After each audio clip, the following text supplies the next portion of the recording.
Hai, kali ini saya akan membahas Learning Journal Agenda 3, yaitu pelayanan publik. Apa sih pelayanan publik itu? Menurut Undang-Undang Nomor 25 Tahun 2009, pelayanan publik adalah kegiatan atau rangkaian kegiatan dalam rangka pemenuhan kebutuhan pelayanan sesuai dengan perundang-undangan bagi setiap warga negara dan penduduk atas barang, jasa, dan atau pelayanan administratif.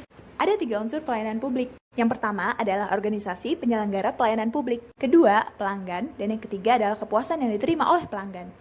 Ada 9 prinsip pelayanan publik. 1. Partisipatif. Pemerintah perlu melibatkan masyarakat dalam merencanakan, melaksanakan, dan mengevaluasi hasil dari pelayanan publik. Yang kedua, transparan.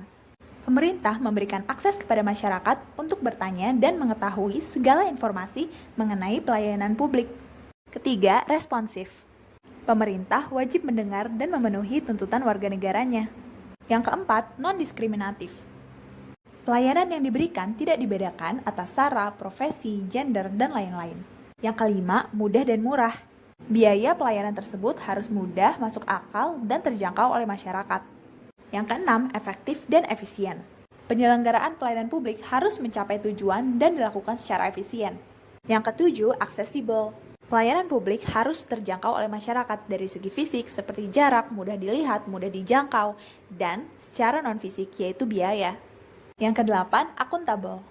Penyelenggaraan pelayanan publik harus dapat dipertanggungjawabkan kepada masyarakat dan dapat dituangkan dalam media cetak maupun elektronik.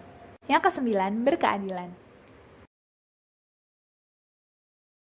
Lalu bagaimana jika kita sebagai ASN melihat adanya pelayanan publik yang kurang baik? Apakah diam saja? Atau larut dalam kondisi birokrasi patologis seperti itu? Ada hal yang mesti diingat nih, pelayanan publik adalah amanat konstitusi. Jangan lupa pajak berasal dari warga negara. Tujuannya untuk mencapai sasaran strategis demi kemajuan bangsa.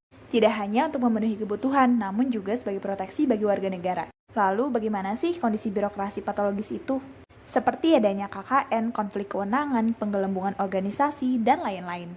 Bahkan kondisi suatu organisasi yang enggan berubah. Lalu, gimana sih kondisi birokrasi yang melayani masyarakat? Yaitu yang memiliki kode etik, menjadikan prinsip melayani masyarakat sebagai suatu kebanggaan, memiliki SOP, dan etika profesionalitas. Ngomong-ngomong tentang etika profesionalitas, kita bahas sedikit yuk tentang etika dan etiket. Etika dan etiket mengatur perilaku manusia secara normatif. Artinya, manusia hidup dengan norma sehingga ia tahu mana yang benar dan mana yang salah.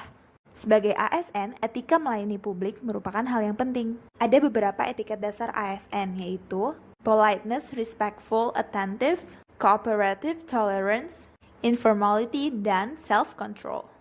Etiket dalam konteks pelayanan publik meliputi etiket menerima tamu, menyampaikan salam, dan mengenangani keluhan pelanggan. Pada akhirnya kita berharap pelayanan publik Indonesia akan terus maju.